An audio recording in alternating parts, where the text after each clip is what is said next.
Shalom a todos, qué bueno es poder estar compartiendo un nuevo estudio de la paracha semanal. En este caso nos corresponde estudiar la paracha Miket, para lo cual vamos a estar estudiando desde el capítulo 41.1 hasta el 44.17, que está relacionado directamente con el despertar del alma.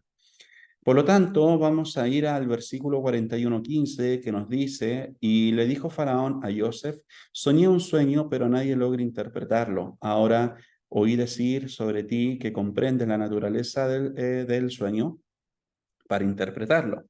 Cuando ponemos en contexto toda la situación que está ocurriendo, debemos recordar de que es acá donde el copero da a conocer a Faraón de que hubo una persona que les interpretó los sueños tanto a él como también al panadero, y a cada uno le dio su interpretación. Por lo tanto, después de que todos los sabios, por así decirlo, del rey no pudieron interpretarle el sueño, claramente lo que él hace es hacer llamar a Joseph para que pueda ser la persona que le pueda interpretar lo que él había soñado. Es acá donde dentro de los comentarios de los sabios de bendita memoria podemos entender de que las palabras del copero no fueron tan simples o no fueron tan elocuentes o en cierta manera no fueron tan beneficiosas en el concepto de cómo se expresó de Joseph, y eso lo vamos a ir viendo en unos segundos más adelante, por el hecho de que tuvo expresiones que fueron un poco hostiles respecto a las características de Joseph, con el fin de que prácticamente, en cierta manera, poner en antecedente de qué pueblo o a qué pueblo pertenecía Joseph en particular. Y es acá en donde prácticamente podemos ver de que se acuerdan de Joseph. Y ahí con nosotros había un joven hebreo, esclavo del jefe de carniceros. Se lo contamos a él y él nos interpretó nuestros sueños, a cada uno según su sueño interpretó. Ahí fuimos a ver, retrocedimos un poco al versículo 12. Entonces acá podemos ver que el jefe de los coperos mencionó a Joseph usando términos más denigrantes, un joven necio e incompetente, para detentar cargos importantes. Hebreo, un extranjero que ni siquiera entiende nuestro idioma, y esclavo. Y está escrito en las leyes egipcias que el esclavo no puede ser soberano, no puede vestir túnicas de la nobleza, de acuerdo a los comentarios de Rachid. Entonces, acá vemos que él interpreta que el copero eligió las palabras con sumo cuidado a fin de estigmatizar a Joseph. Es indiscutible que los malvados actúen en consonancia con su carácter vil. Por lo tanto, de que haya sido muy amable el copero con Joseph no fue así. Tenía celo respecto a las características del pueblo al cual pertenecía Joseph.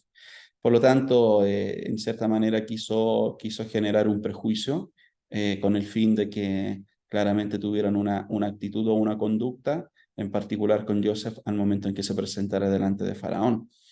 Recordemos de que ni siquiera los egipcios en este caso querían sentarse con los hebreos, como vimos, como también podemos estudiar dentro de estas últimas dos parashot, con el hecho de que se dice de que los judíos, como podían, como comían algunos animales, era prácticamente algo aborrecible para los egipcios, por el hecho de que ellos también idolatraban a los animales. Por lo tanto, ahí entraban en esas disputas, entraban en esos términos que claramente no eran para nada sencillos o para nada amables. Por esa razón, aquí también vamos viendo esa actitud del copero en contra de Joseph. Lo interesante de todo esto es de que Joseph también tiene un cambio completo, ¿eh? Desde antes de que entra a la cárcel a posterior cuando sale. Y el concepto que cambia en su vida es la humildad. Podemos ver un aspecto bien interesante al momento previo de su vida que entra a la cárcel, por el hecho de que también su actitud detona un poco más el odio de sus hermanos en contra de él al momento en que le cuenta los sueños tanto a él como a sus padres, y posteriormente tiene que pasar por un proceso. Esto, ojo, no quiere decir de que haya sido una persona, un hombre que no estuviera bajo, digamos, la obediencia a Dios, a su Torah, etcétera, sino que habían actitudes en él que generaban que claramente los hermanos le tuvieran más odio, o sea, en cierta manera es como echar más leña al fuego. Dicho eso, lo que entendemos de toda esta situación es el hecho de que también le ayuda todo este proceso a poder canalizar ese aspecto que podríamos encontrar como una debilidad, con el fin de que el Eterno pueda generar el propósito por el cual Joseph es enviado al escenario de esta tierra. Por esa razón, entendemos de que Joseph fue liberado de la prisión en Rosh Hashanah, que es en el año 2230 a partir de la creación. Ahí ustedes pueden verlo en el Tratado de Rosh Hashanah, capítulo 10b. ¿Sabe lo interesante de todo esto? Es el hecho de que el Rosh Hashanah nos habla de un nuevo ciclo, de un nuevo comienzo. Por lo tanto, acá también estamos hablando de un comienzo, del término de un comienzo y también el inicio de otro, en la vida de Joseph. Así también en la vida de Faraón, en la vida del mundo, en la vida de Egipto, en todo, porque todo este sueño va a cambiar y va a trascender toda el aspecto programático de los egipcios y así también del mundo, por el hecho de que no es una casualidad de que haya caído en este día en particular su liberación, por el hecho de que aquí ya se está comenzando algo nuevo y es acá en donde el Eterno está decretando cosas. Por esa razón en particular es fundamental de entender de que es en este día en donde a través del sueño y a través de lo que Joseph está manifestando a través de la revelación que viene de parte del Eterno, el hecho de que está decretando qué es lo que ha de ocurrir en los años venideros. Por lo tanto, los sueños que tuvo Joseph sobre el gran propósito para su vida pareciera que estaban a un punto de colapsar, al momento en que él también estaba en la cárcel. Sin embargo, alguien más estaba por soñar otros sueños importantes, sueños que se revelarían, se relacionarían con la persona de Joseph. O sea, es acá en donde entendemos de que ya el propósito llegó a un punto en que se tenía que cumplir. Y este era el momento, a pesar de que quizá en la mente de Joseph estaban siempre latentes estos sueños y estaba ocurriendo todo lo contrario a lo que él había soñado. Por lo tanto, quizás hasta en su interior estaba al borde de un colapso. Pero es acá en donde prácticamente vemos que en el mismo tenor, para que se active prácticamente lo que es el propósito del Eterno en la vida de Joseph, claramente es a través de un sueño que tiene otra persona, en este caso es Faraón, y es aquí en donde prácticamente se van relacionando para que llegue el cumplimiento de lo que es el sueño o los sueños de Joseph. Entonces, acá nosotros vamos viendo de que al momento en que Joseph se presenta delante del faraón, este empieza a recapitular todo el sueño. Si ustedes ven en la lectura de la parachá de esta semana, vemos primero que todo que Faraón cuenta cuál fue el sueño y posteriormente lo recapitula al momento en que Joseph se presenta delante de él.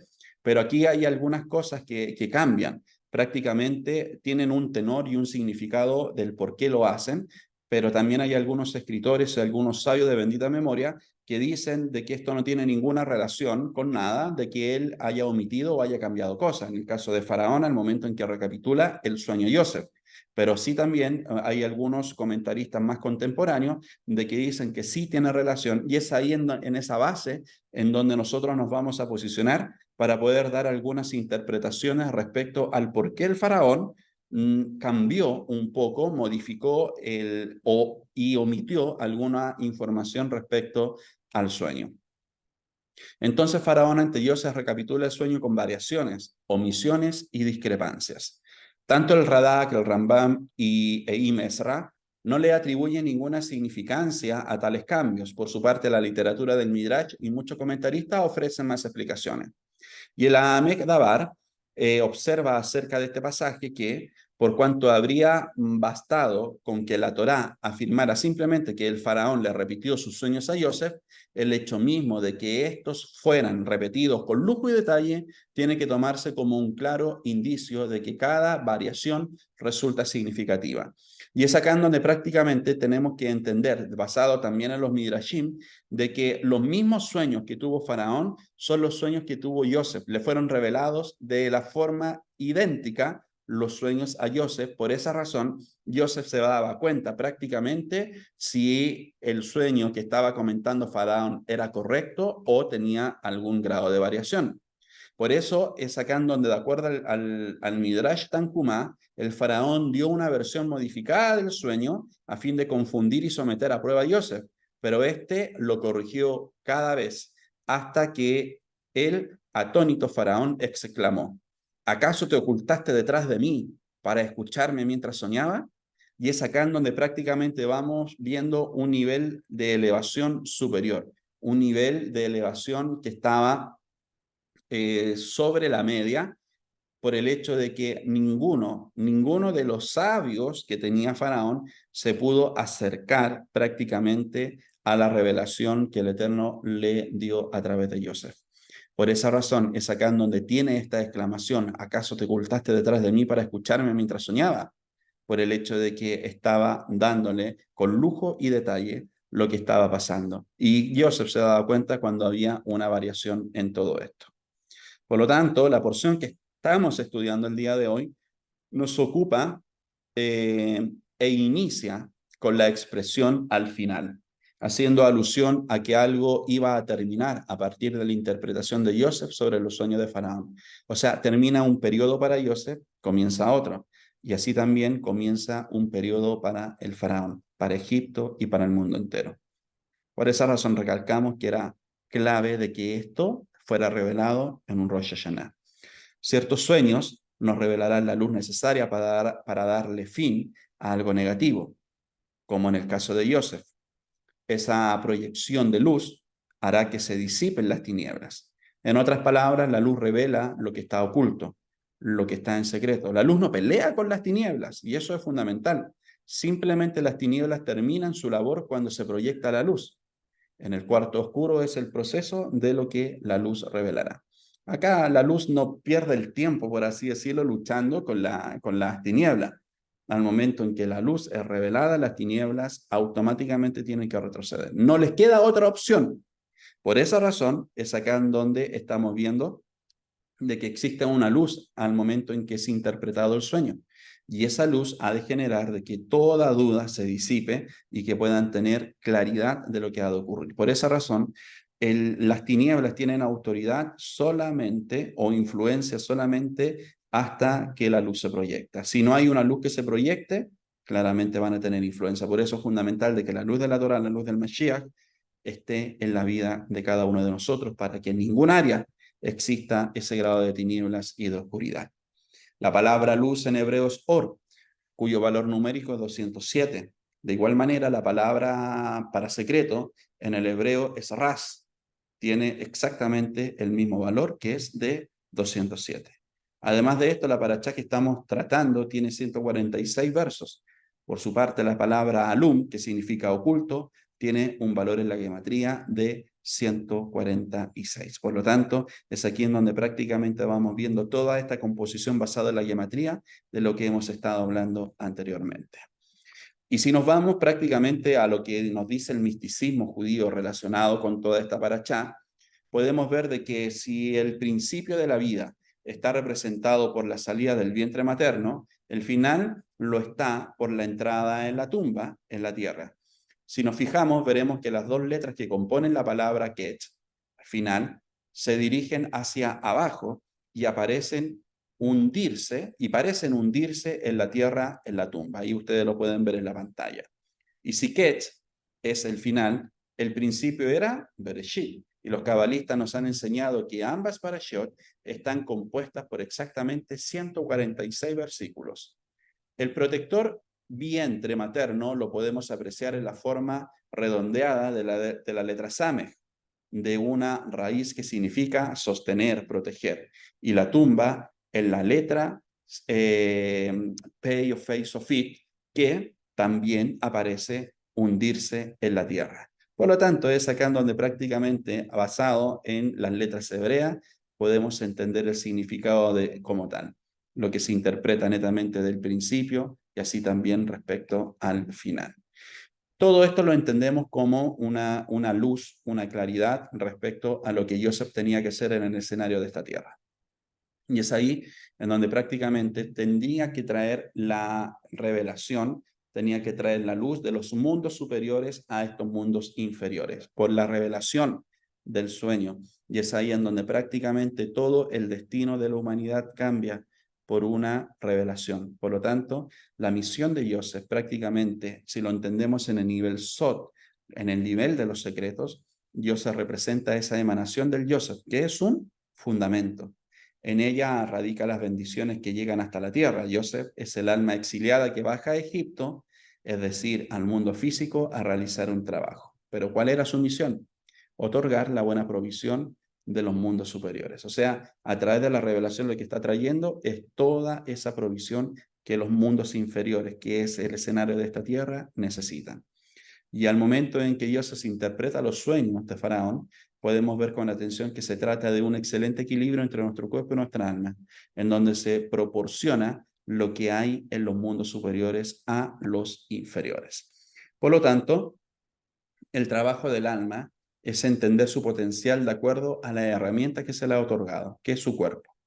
A veces el alma que se encuentra en el estado nefesh pierde su enfoque debido a los procesos que tiene que pasar en esta dimensión. Pero estos procesos precisamente son para despertar la conciencia que estaba dormida. Y eso es lo que puede generar y lo que se puede entender con el proceso de Joseph. Quizás en su periodo, en su momento, se pensó y se distrajo netamente por las situaciones que estaba viviendo y no estaba enfocado en la revelación que el Eterno le había dado para su vida. Por lo tanto, el trabajo de cada alma es eso, es el entender ese potencial prácticamente que nosotros tenemos que llevar a cabo de acuerdo a una herramienta que el Eterno nos ha dado y que es nuestro propio cuerpo, para poder accionar. Por lo tanto, mucho cuidado con aquellas cosas que nos están distrayendo o por las cosas prácticamente que tú ves de que te desenfocan de lo correcto. Por esa razón, nuestra mente, nuestra alma, todo nuestro ser tiene que estar enfocado netamente en lo alto, para que de esa manera no las circunstancias de la vida no sean las que tomen el control de la misma y que de esa manera nos guíen a situaciones o a decisiones que podrían perjudicarnos a la larga, sino que prácticamente poder enfocarnos netamente en lo que Dios ha dicho respecto de nosotros, en la misión que nos corresponde, para que de esa manera podamos llevar a cabo el trabajo. Eso es lo que hizo Joseph. A pesar de todas las situaciones vividas, a pesar de todos los conflictos que tuvo que vivir internamente de acuerdo a las situaciones y circunstancias que estaban pasando en su vida, aún así podemos ver de que el relato y Hashem estaba con él. Es por el hecho que se mantenía directamente en la obediencia al Eterno, mantenía constantemente su mente y la visión en lo que había recibido por parte del Eterno y no generó que las circunstancias hayan sido las que proporcionaran una distracción o una guía para su vida. Más adelante podemos ver un consejo de parte de Joseph a Faraón. Procure el Faraón un hombre entendedor y sabio. Esto basado ya en toda la estrategia prácticamente de lo que estaba generando todo este sueño, netamente con la estrategia de poder hacer graneros, de poder guardar en los años de abundancia para no tener para tener en los años de escasez. Por lo tanto, es acá en donde vamos viendo de que Joseph, cuando le da este consejo a Faraón, estaba hablando de sí mismo. En cierta manera, esta es mi oportunidad, no la voy a perder. Es decir, debe ser lo suficientemente entendedor como para saber cuánto alimento almacenar y cuánto vender. Y sabio en la esencia de conservar el grano para que no se estropee o pudra. Al formular esta recomendación, Joseph estaba pensando en sí mismo, de acuerdo a lo que nos dice el Rambam. Joseph tenía que aprovechar al máximo la oportunidad que se le estaba presentando, ya que podría ser el cumplimiento de sus sueños. Esta oportunidad la aprovechó ofreciendo un consejo sin que se lo pidieran. Su consejo fue tan relevante y tan sabio que el faraón se quedó tremendamente impresionado. Por lo tanto, se puede decir de que Joseph sí merecía estos honores. Y David Rabbi Shimon ben Gamliel dice lo siguiente, de que Joseph se mantenía o se merecía con creces estos honores a causa de su ejemplar conducta, las manos, el cuello y el cuerpo que se habían negado a pecar con la esposa de Potifar, ahora eran adornados con los gloriosos símbolos de la realeza, lo que nos dice el Midrash. Y proclamaron ante él, Abrej. Mientras Joseph viajaba en el carruaje, los sirvientes proclamaron ante él Abrej, que es una contracción de las palabras Ab, padre, es decir, consejero, mentor, y Raj, que significa rey en arameo. Y otra interpretación de la palabra es que es una contracción de Ab, padre, en sabiduría, a pesar de ser Raj, tierno, en años. Por lo tanto, volviendo a la situación misma del copero y del panadero, vamos a analizar lo siguiente. Que el pan representa la interpretación literal de la Torá, pero el vino representa la revelación que está oculta en lo secreto, es decir, en el nivel Sod. Vino en hebreo es yeyin, cuyo valor es 70, de igual manera la palabra Sod, que tiene un valor de 70. Es por eso que los sueños del copero y el panadero es una alusión para revelar el sentido más profundo de la Torá, y esto anunciaba que Yosef, por interpretación divina, iba a traer la perfecta revelación de los sueños que el faraón iba a tener más tarde. Por lo tanto, los sueños de faraón en realidad son una metáfora donde Hashem permanece oculto dentro del propósito de ese sueño. Y es ahí en donde prácticamente vamos viendo esa revelación, lo que genera la revelación de lo que Faraón había soñado. Todo esto prácticamente nos ayuda a entender de que todo ocurrió en un plan perfecto y en los tiempos perfectos del Eterno. Por ejemplo, la expresión y el faraón soñaba, Be paró Halam, tiene el valor en gematría de 439. De la misma forma, la palabra galut, que significa exilio, vale exactamente 439. Así que el exilio está conectado intrínsecamente con este sueño, ya que el exilio es descrito como la acción del dormir. Y David menciona esto en Salmo 26:1. Cuando haga retornar el Eterno a los cautivos de Sión, estaremos como si hubiéramos soñado.